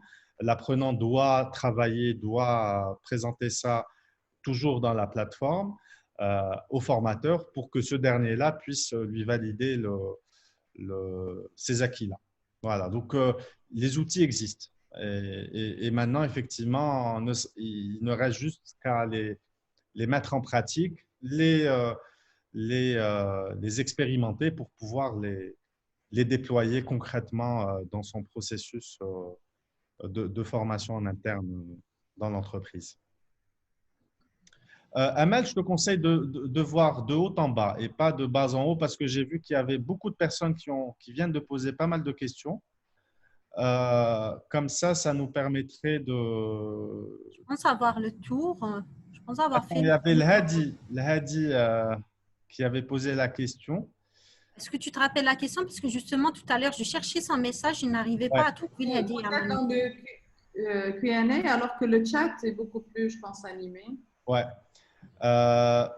Attends, on a un raise your hand de Abdelnour. Abdelnour, je vais te donner la parole.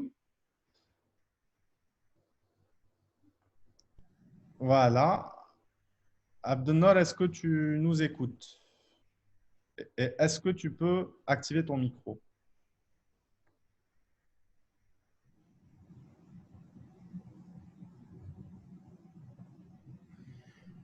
Abdelnour? Peut-être que je passerai, en attendant qu'Abdelnour Ouais. active le micro Nassim, si tu permets, Ah, il est là. Il y a le Hadi aussi qui nous rejoint, qui a levé la main aussi pour parler. Attendez. Il nous reste deux petites questions, QR. On va les promouvoir comme conférencier comme ça. Le Hadi Abdelnour, vous pouvez prendre la parole comme ça. et nous poser en direct vos questions. Pour activer le micro, c'est en bas, tout à fait en bas, la barre d'affiche. Donc, il suffit juste de cliquer.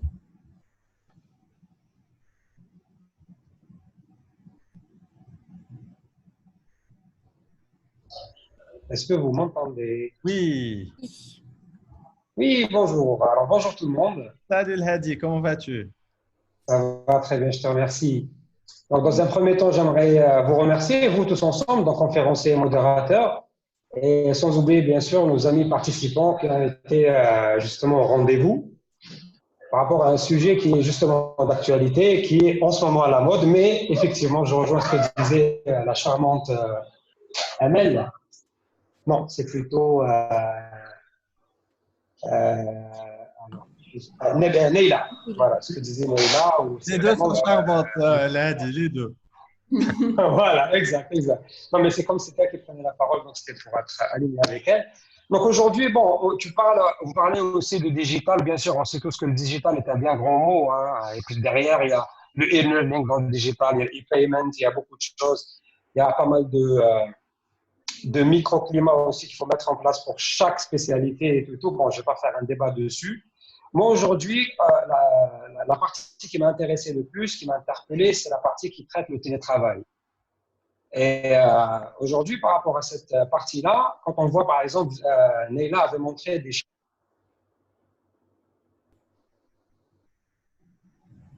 chiffres à travers le monde, où elle parlait qu'il y a un employé sur deux est mobile à travers le monde, ce qui est tout à fait vrai, et on le voit dans d'autres pays, où justement les entreprises ont investi dans les métriques qui étaient capables. Allô? Oui, on t'entend, Hadi. Ah, là, tu m'entends pas? Oui, oui, oui. Voilà. Donc aujourd'hui, par exemple, si on prend une entreprise qui a investi dans les métriques pour pouvoir monitorer justement la productivité de leurs éléments, ils n'ont plus besoin effectivement d'appeler pour vérifier est-ce que le travail a été fait, de faire quoi, si je reprends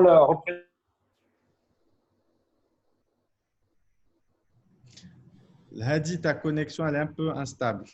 l'exemple de Nela, voilà, on attend de la présentation et ainsi de suite. Aujourd'hui, des métriques sur des CRM où, malheureusement, je ne peux pas faire mieux. Ok, vas-y. Essaye de poser ta question, Hadi. Voilà, en fait,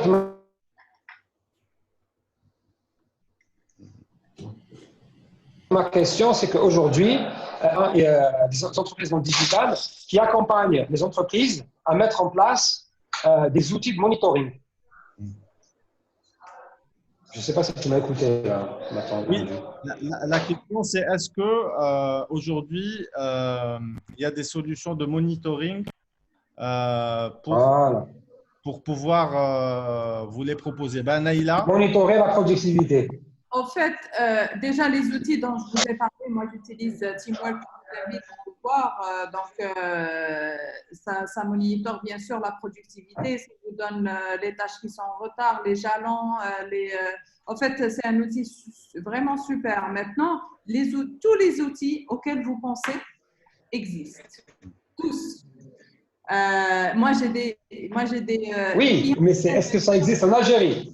Mais bien sûr, c'est des outils online, c'est des outils en ligne. Peu importe où vous êtes, vous pouvez vous y abonner et vous pouvez les utiliser. Maintenant, le problème ou bien l'essence même de la transformation digitale n'a jamais été un problème technologique ou d'outils. C'est juste un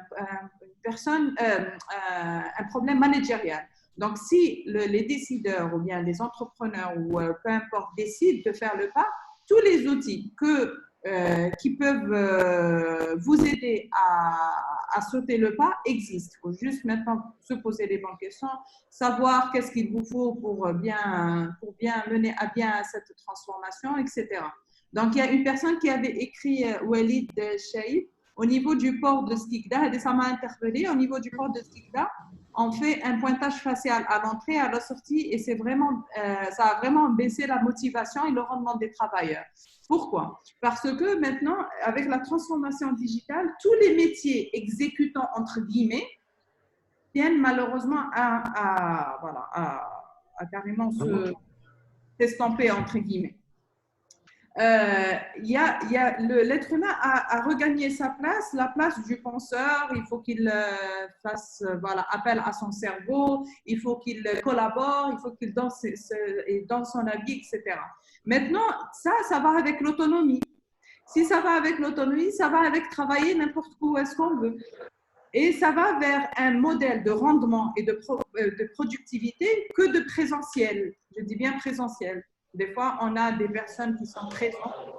D'ailleurs, Anna, je salue même la entreprise publique algérienne et des fois, il y a 20 ans de cela, elle revenait avec des grilles de mots croisés pleines.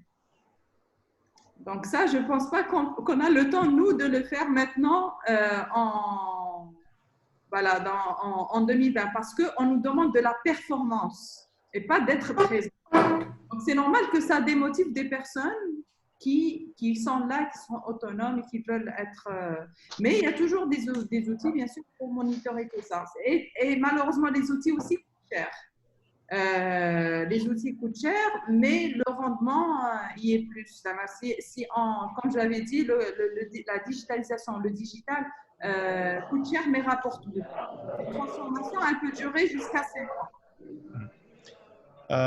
On espère, Lahadi, avoir répondu à ta question. De toute façon, on peut très bien approfondir l'échange par téléphone ou par mail juste après le webinaire. Donc, avec Naïla, Amal, donc sans aucun souci. Merci. Merci à toi, Lahadi. J'espère que j'ai répondu à ta question. Merci. Oui. Il reste 2 autres questions. Amal, il y a juste Abdelnour qui a pris la parole. Bonjour. Bonjour, Vous Abdelnour. m'entendez? Oui, très bien. Très bien. On te voit. Très bien, très bien. Merci pour l'invitation et pour ce partage. Moi, de ma part, j'ai déjà utilisé ce type de formation. J'étais responsable de formation et développement de compétences. Et j'étais administrateur d'un portail de compétences. C'est-à-dire, on avait les e-learning. C'est pratiquement le même principe. J'ai utilisé ce type beaucoup plus lorsqu'on a vous savez, la formation, il y a le course description. Donc, il y a des prérequis avant que les participants… Bon, ça, c'était au niveau de l'entreprise. C'est-à-dire, ce n'était pas une école. Donc, à partir de là, chaque formation a des prérequis. Donc, je partage avec les éléments. Tout le monde était inscrit avec un code et tout ça. Et pouvait accéder. Donc, lorsque je les invite pour une telle formation, je partage le course description. Donc, ils vont faire le e-learning. Et à partir de là, j'ai fait des suivis de l'activité de chaque. Très bien. M'assurer que les éléments, avant de venir, c'est-à-dire, vont passer les e-learning et les tests et tout ça. Très bien. Aussi, j'ai ajouté une autre question. C'est pas une question, une information. Pendant la période de Ramadan, vous savez, les déplacements et tout. Donc, j'ai utilisé cette méthode de e-learning.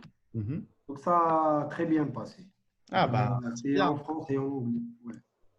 C'est un très bon témoignage, Abdelnour. Merci. Je te remercie. Actuellement, je suis manager de production dans une entreprise.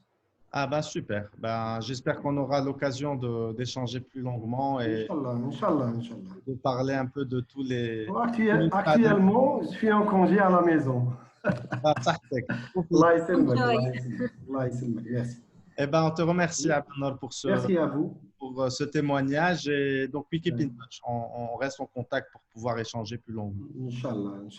J'ai beaucoup apprécié la présentation de Naïla et vous, Nassim. Mais lorsqu'il y a passé Amal aussi. Merci pour le suivi. Merci à toi. Merci à vous. Merci. Qu'est-ce qu'on fait, Nassim? Est-ce qu'on continue? Il y a Ardouane qui nous a aussi qui a levé sa main. Donc, Ardouane, est-ce que tu peux prendre la parole? Oui, bonjour. Salut Ardouane, comment vas-tu? Ça va, je vous remercie. Merci pour cette belle émission, si je puis dire, ce débat très enrichissant. Je voudrais partager avec vous juste une petite expérience et à la fin poser ma question. Je travaillais dans une entreprise en 2016 et 2017 et on avait le droit de prendre, si on peut dire, une journée de télétravail en mode work from home.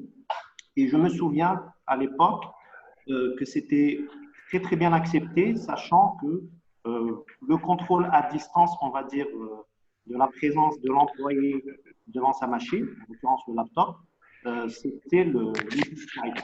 Voilà, il fallait juste être disponible sur Skype en cas de besoin du manager ou autre. Et donc, beaucoup d'entreprises n'ont pas cette culture du télétravail, malheureusement, alors que parfois le rendement à la maison est meilleur, surtout quand on travaille en mode projet. Bravo pour cette entreprise qui a eu cette culture il y a 10 ans quand même. Bravo. Voilà, je dis ça aussi parce que, en fait, je me souviens très très bien, mes journées à la maison étaient de 12 heures par jour quand j'étais en mode work from home, alors qu'au bureau, c'est maximum 6 heures ou 7 heures par jour. Donc, ma question, en fait, je profite de cette opportunité pour dire que ce genre d'émissions seraient vraiment les bienvenues, surtout si elles sont destinées aux directeurs des ressources humaines ou bien aux managers des entreprises. Et pourquoi peut-être ne pas engager ce genre de débat aussi sur LinkedIn, qui est une plateforme qui est de plus en plus utilisée par tout le monde, on va dire, et pour vulgariser un petit peu ce mode de fonctionnement en mode projet, en mode télétravail. Voilà. Bah, l'invitation est lancée. Merci à Ardouane pour ta suggestion. Je pense, Neila, qu'on a identifié notre prochaine thématique webinaire avec Amel. Hein. Donc, effectivement, oui, c'est intéressant et on espère pouvoir effectivement… Il faut faire très attention avec le travail de la maison, de ne pas travailler des heures et des heures, parce que c'est vrai que 12 heures, c'est beaucoup. Donc, on est vite fatigué, on est vite saturé. Les enfants, s'il y a des enfants autour, ils sont vite… moi, je me rappelle que mon fils a pris mon ordinateur et mon téléphone. Il m'a dit, maman, je travaille. Et il m'a dit, va jouer. C'est moi qui joue, c'est lui qui travaille. Alors, je ne sais pas si j'ai toujours la parole. Oui. Oui, merci. En fait, entre mars et mois de mai, moi et mon épouse, on a travaillé en mode télétravail, donc work from home.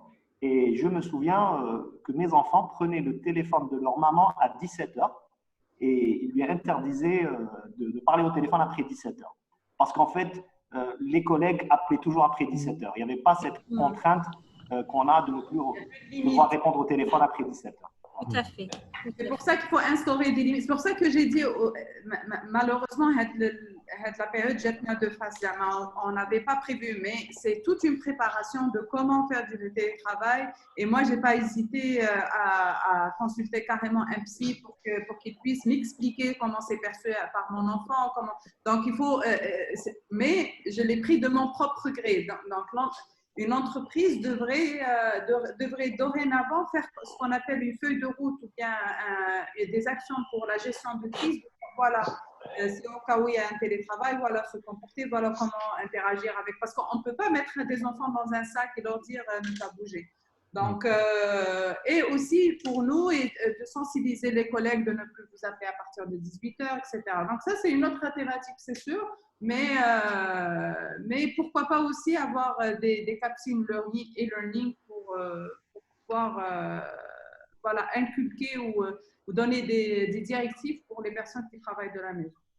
Voilà, exactement. Bon, je sais qu'on a débordé sur le télétravail ou le e-learning, mais en fait, c'était juste pour expliquer que finalement, ce n'est pas évident de travailler ou d'apprendre à la maison parce que ce n'est pas forcément tout le monde qui respecte un petit peu ce confinement, si on peut dire en milieu. Mais on est obligé maintenant, parce qu'on ne sait pas ce qu'il y aura un autre confinement. Il y a une question de Wally. Y a-t-il des possibilités de faire des conventions avec des entreprises pour ce type de formation? Peut-être Amel ou Nassim. Des conventions? Y a-t-il des possibilités de faire des conventions avec des entreprises publiques pour ce type de formation? Bah oui, je pense. Je pense que le public, il est ouvert comme l'ESA. Ils sont ouverts sur le digital learning. Donc oui, bien sûr. Ensuite, pour peu que vous soyez prêt à franchir le pas, effectivement, c'est peut-être vous devrez passer par un changement de culture en interne, que votre top management soit conscient et accepte ce mode d'apprentissage. Et ensuite, effectivement, pourquoi pas, bien sûr, tout à fait. Je pense que le e-learning rentre dans un cadre, on peut appeler ça, il rentre dans l'innovation. C'est quelque chose de nouveau pour ce marché, pour l'Algérien. Le télétravail, c'est peut-être une introduction pour la formation en ligne. Et c'est un vécu commun avec tous les Algériens. Donc, c'est ce qui va permettre justement d'adopter le e-learning facilement. En tout cas, nous, à l'ESA, on est ouvert à l'innovation, on est ouvert à la digitalisation et d'où ces réalisations de webinaires pour se connecter, pour partager l'information justement. Voilà. Merci. Donc, il y a aussi Kebaïdi qui a voulu prendre la parole, qu'on lui a donné. Donc, Khair, Oui. Si tu as une question. Oui, je suis là. Je ne sais pas si vous m'écoutez. Très, très bien. 5 sur 5. Excellent. Excellent. Bon, je me présente. Je suis Dr Kebaïdi. J'ai une longue carrière en médecine et aussi dans l'industrie pharmaceutique. Et je vous remercie pour cette initiative vraiment qui est très intéressante parce qu'on est dans une période charnière. C'est une période, pour moi, qui marque un grand changement dans la pratique et la façon de travailler. Ça a touché tout le monde, tous les domaines. Et ce qui me pousse au fait à intervenir, c'est de voir la chose, essayer de vous poser la question, quel est l'impact d'un tel changement sur la culture d'entreprise, premièrement. Parce que, mis à part, il y a une grande différence. Moi, personnellement, dans ma pratique, je fais le distinguo entre la formation et par la suite la téléformation et le travail et le télétravail. Bien qu'au fond, ça se juxtapose sur une base de travail d'équipe et de constitution de groupe et pour la création de la valeur, éventuellement pour la performance, comme Leïla l'avait si bien dit. Donc, à votre avis, ce n'est pas parce que spécialement pour les entreprises algériennes qui n'étaient pas préparées à ce genre de situation. Et il faut dire que même pour les plus grandes, c'est-à-dire pour des multinationales, ils existent, excusez-moi pour l'expression, mais à l'état microscopique, c'est-à-dire à l'état germinal chez nous. Quand on prend des sociétés, entre parenthèses, enfin, je ne vais pas citer des sociétés, mais il y a des multinationales de grande envergure qui sont encore en phase gestationnelle en Algérie, qui sont petites, avec peu de moyens. Est-ce que ce n'est pas une étape de changement qu'il faut accompagner, à laquelle il faut que les managers devraient donner plus d'attention? Est-ce que ce n'est pas un changement qu'il faut accompagner graduellement pour éventuellement asseoir ou corriger une certaine culture d'entreprise ou éventuellement pour créer de la valeur pour par la suite donner de la croissance à la société? C'est ce que je suis en train de dire. Une deuxième intervention, enfin une deuxième remarque, par rapport au travail, depuis certaines années, dans certaines sociétés, on arrive à entendre ce concept nouveau, le work-life balance. Est-ce que vous ne pensez pas que le télétravail, c'est une forme d'envahissement du travail sur la vie privée? Et est-ce qu'il ne devrait pas y avoir quelques répercussions qui pourraient être dramatiques si on ne fait pas attention? D'autant plus que, par exemple, quand je vois les statistiques en France, ils disent que la criminalité a baissé, mais la violence conjugale a augmenté pendant les périodes de confinement. Donc, voilà les questions que j'aimerais bien vous poser et j'aimerais bien entendre votre avis. Et merci beaucoup pour cette initiative, encore une fois. Merci, Khair. Merci beaucoup. Merci. Neïla, si tu peux prendre le lead et peut-être je te supporterai parce qu'il y a une question dans la question dans la question. Effectivement, c'est une oui, effectivement. Donc, en fait, comme il a dit Nassim, il a si bien dit, le Covid, ce n'est qu'un accélérateur. Moi, j'ai été au Canada pendant plusieurs années et ce mode ces modes-là, on les utilise depuis une belle durée. Maintenant, bien sûr que je travaillais dans des entreprises qui étaient conscientes et que le top management était toujours ouvert à de nouvelles méthodes de travail. Donc, ça ne nous fait pas peur et voilà, moi, c'était naturel de faire du télétravail, mais ça ne l'était pas pour mes collègues, par exemple. Mais il y a un support RH, je suis vraiment d'accord, qui n'est pas des moindres, d'être là, d'être présent, de faire des réunions, par exemple pendant le Covid, comment moi je gérais personnellement mon équipe, on faisait une réunion quotidienne à 11 heures et à 15 heures quotidienne. Pourquoi? Pour favoriser l'échange. À 15 heures, mais on n'a rien à se dire. Si, on a toujours quelque chose à se dire, on va rigoler, on va faire des blagues pendant 10 minutes, on va rigoler. Et ça a vraiment détendu l'atmosphère. Et voilà, donc là, il y a le digital. Le digital et le RH. Maintenant, il y a ce qu'on appelle le digital RH. Le digital RH, c'est quoi? C'est que les ressources humaines, c'est devenu comme un psychologue. Ça l'a toujours été, mais normalement, c'est encore plus de comprendre, je disais, de comprendre comment le collaborateur est en train de travailler de chez lui. Parce que moi, mes collaborateurs, il y en a qui habitent dans des villas R+1, il y en a qui habitent dans un studio avec leurs parents. Donc, c'est clair que nous, comment on est en train de travailler, ce n'est pas la même chose. On n'a pas les mêmes conditions. Mais si on offre le volet psychologique et je reviens avec le e-learning, même si c'est une entreprise qui est plus que 1000 employés, je ne peux pas, moi je n'ai que 10, donc je prends un téléphone et c'est bon, le feu est éteint. Si j'ai 1000 employés, il faut faire quelque chose, il faut faire des séances en e-learning pour apprendre comment gérer ce travail à distance ou bien de la maison. Maintenant, oui, il faut aussi, comme ils l'ont fait BNP Paribas, je vous invite vraiment à la lire, c'est une charte de balance vie privée et vie publique. Donc, c'est des grandes entreprises qui sont conscientes que maintenant, on travaille plus de la maison et comment mieux gérer ce temps à la maison. Donc, maintenant, augmentation de la violence conjugale, ce n'est pas la faute du télétravail, c'est qu'il y a eu un problème pour le couple. Et puis, voilà, le fait de se voir tous les jours au lieu d'aller au café et de voir sa femme 2 heures par jour, ça a fait éclater la chose. Et j'espère pour ce couple-là qu'ils ont trouvé aussi un terrain de discussion, etc. Oui, ça fait augmenter la violence, ça en faire des enfants, en faire les trucs, mais ce n'est pas à cause du travail, c'est qu'il y a déjà le problème bien avant. Je ne suis pas psychologue, mais il y a eu aussi une explosion de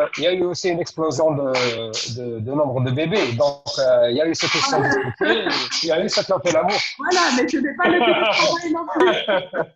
Mais c'est vrai qu'il y a eu beaucoup de violence, je suis d'accord, mais ça, j'aimerais un vrai terrain pour pouvoir savoir ce qui se passe mal dans ta vie personnelle, mais ce n'est pas à cause du télétravail. Moi, j'aimerais rebondir, Nassim, si tu permets, j'aimerais rebondir sur la question du docteur Khalil, que je remercie et que je salue, qui est liée aux entreprises qui parlaient de la différence entre les multinationales qui aujourd'hui ont finalement adopté donc un certain mode de travail en télétravail et qui aujourd'hui, culturellement, chez les petites entreprises algériennes, ce n'est pas le cas. Et effectivement, si on prend un peu de plus de hauteur, en fait, finalement, on se rend compte que c'est une question de confiance. Parce qu'aujourd'hui, quand on travaille pour une grosse multinationale, on ne travaille pas pour une personne, on travaille pour des process, pour des fonds d'investissement, pour une big company. Et aujourd'hui, la culture de ces entreprises est justement de faire confiance à ses employés, offrir un meilleur environnement pour ses employés pour qu'il y ait un maximum de productivité et constamment améliorer cette productivité. Alors que chez des PME ou des petites entreprises en Algérie, on travaille pour un patron qui, justement, la question de confiance reste en suspens. On sait très bien que le patron algérien ne fait pas forcément confiance à ses employés et dans les SPOM. Alors, je ne sais pas si vous m'entendez ou pas. Oui, très bien. Je ne suis pas forcément d'accord. Tu m'entends, Nassim? Oui, très bien. Oui, il a dit. Tu peux parler, on t'entend très bien. T'entends bien? Oui, oui, très bien, très bien. Ah, super, parce que pour moi, c'était affiché un problème de connexion, donc c'est pour ça que je pose la question. Donc, je te disais qu'aujourd'hui, pour des entreprises locales, il y a, sur le plan culturel, il y a ce problème finalement de confiance qui vient justement mettre Sa connexion est instable. Je sais pas. ça, qui est vraiment une des barrières à cette fameuse transformation digitale, finalement, pour revenir à notre sujet de base. Tu m'entends, Nassim? Oui et non. Au fait, ça vient et ça repart. Vous m'entendez? On a les mots-clés. On a les mots-clés. On peut répondre.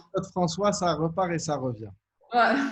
Voilà, là, je vous ai, là c'est bien. Là, je vous entends bien. Vous m'entendez là? C'est bon? Très bien.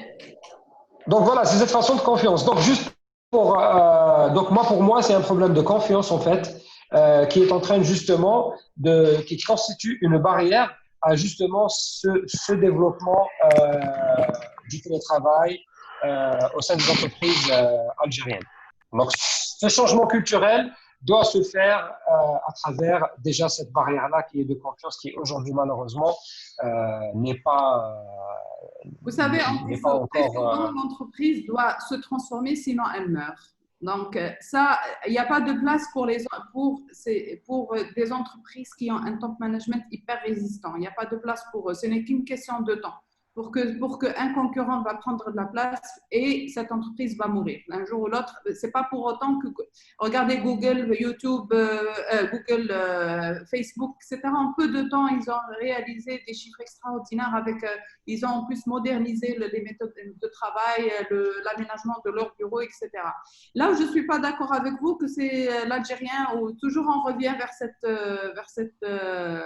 que le patron algérien est comme ça. Ce n'est pas Moi, je connais des patrons algériens, des entreprises algériennes qui sont vraiment ouverts et qui sont. Donc, la généralité que l'Algérien ne fait pas confiance, ça, c'est juste des idées reçues. On a même vu un témoignage qu'il y a 10 ans, une entreprise à la maison instauré le télétravail une journée par an. Il y a ma sœur, il y a aussi des qui travaillent avec cette méthode-là, même avant le Covid.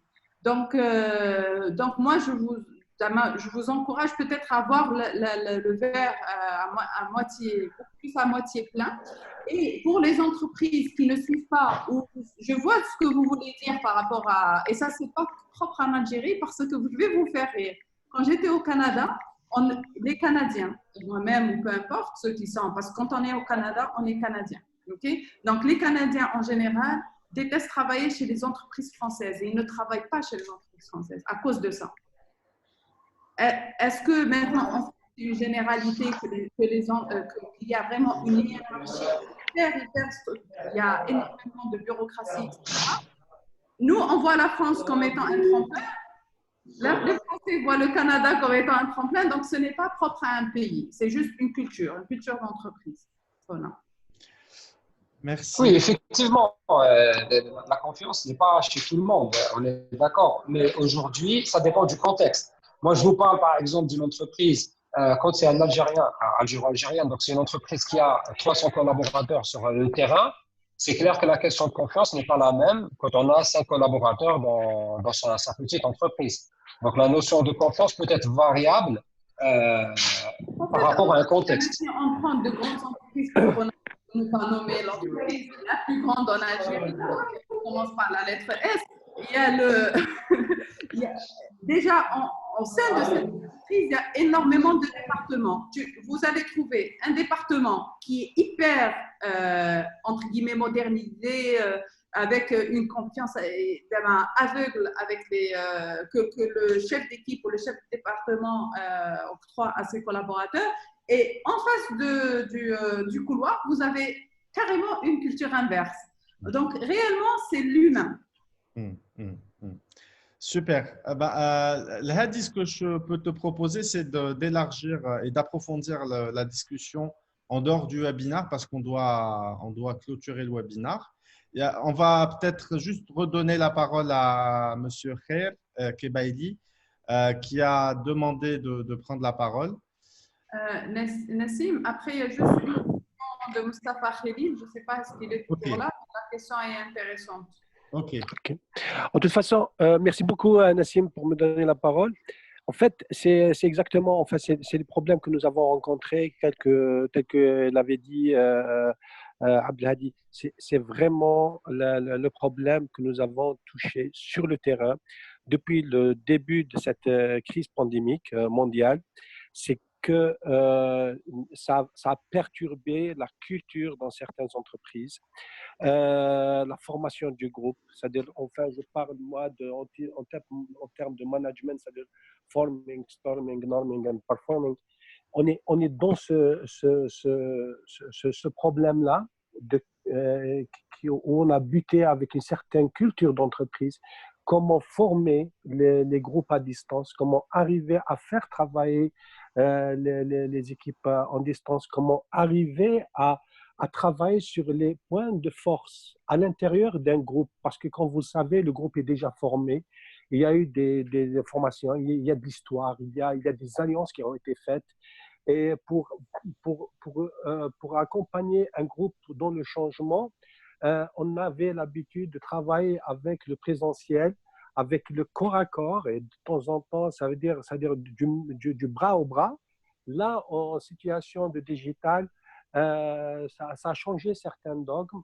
Et personnellement, je suis en train de réfléchir quelles sont les meilleures étapes pour accompagner mon entreprise et les autres entreprises dans ce changement-là, parce que enfin, on reste quoi, soit algérien, soit canadien ou français, ça va impacter de façon importante la culture à l'intérieur de l'entreprise, les rapports de force à l'intérieur du groupe.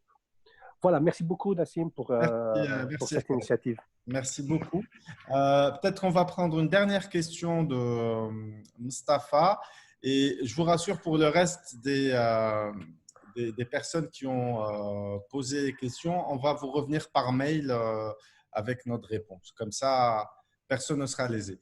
Donc, Mustapha a posé la question, le nombre de jours en formation, comment est-il calculé en e-learning du moment qu'il n'y a pas le même nombre d'heures avec le présentiel? C'est la question, Neila. Oui. Donc, au fait, là, c'est une thématique ingénierie de formation. Au fait, partez du principe que encore une fois, sur la phase découvrir et apprendre, tout peut être digitalisé. Ensuite, sur le nombre de jours, donc de par notre expérience, un jour de présentiel équivaut à 1 à 3 heures de e-learning. Après, ça dépend de ce qu'on met dedans. Voilà. Après, même 1 heure à 3 heures, ça peut être de 30 minutes à 3 heures. Donc, c'est vraiment, ça dépend de ce qu'on veut mettre dedans, comment on pense le parcours en digital learning et quels résultats on veut obtenir suite à ce parcours-là. Voilà. Donc, il n'y a pas de règles prédéfinies. Je pense qu'on a fait le tour. Je pense qu'on pourra clôturer ce webinaire-là. Neila, merci beaucoup. C'était vraiment un plaisir de faire ce webinaire avec toi. Amel aussi, merci beaucoup. Vous voulez peut-être dire un dernier mot? Je cède la parole à Neila et je vais clôturer à la fin. OK. Moi, je suis très, très heureuse aussi d'avoir fait ce webinaire avec vous et de parler avec les intervenants. C'était vraiment très, très riche. Donc, je suis vraiment contente. Et si vous avez besoin de nous, on est là. On vous donne nos emails. Et puis, moi, je me ferai un plaisir de vous répondre. Voilà. Merci beaucoup. Merci À beaucoup. mon tour de remercier tous les participants. Je remercie Neila et Nassim pour ce webinaire très enrichissant. Et nous espérons avoir apporté des informations intéressantes à nos participants et avoir répondu à leurs questions. Et de toute façon, je leur donne un rendez-vous prochainement pour retrouver ce webinaire sur nos réseaux sociaux. Justement, il y a eu pas mal de questions sur est-ce qu'on peut leur envoyer la présentation et tout. Sachez que ce webinaire est enregistré et qu'on va le diffuser sur YouTube. Donc, il n'y a aucun souci. Vous allez retrouver tout cet échange sur YouTube. Effectivement, un lien sera partagé. En tout cas, sur les réseaux sociaux de l'ESA, vous allez retrouver ce lien et vous pouvez le récupérer. Et c'est une occasion aussi pour dire que nous continuons donc notre campagne de webinaire et prochainement, il y aura d'autres sujets d'actualité. Donc, un rendez-vous, peut-être je fais juste un teaser, un rendez-vous rapidement, ça sera pour le 12 juillet, une thématique sur l'économie, son impact. Donc, je laisserai un peu votre curiosité s'ouvrir. En tout cas, vous allez retrouver plein d'informations rapidement, probablement aujourd'hui, voire demain. Et puis voilà, merci encore une fois et rendez-vous très prochainement. Et j'ai apprécié les échanges avec les intervenants et le fait qu'ils nous donnent d'autres idées de thématiques qui va nous permettre de rencontrer encore Neila probablement et rencontrer nos participants et notre famille à développer grâce à ces webinaires. Voilà. Merci beaucoup. Merci, Amal. Donc, je vous dis à très, très vite et prenez soin de vous surtout. Ciao. Merci, au revoir. Allez, au revoir.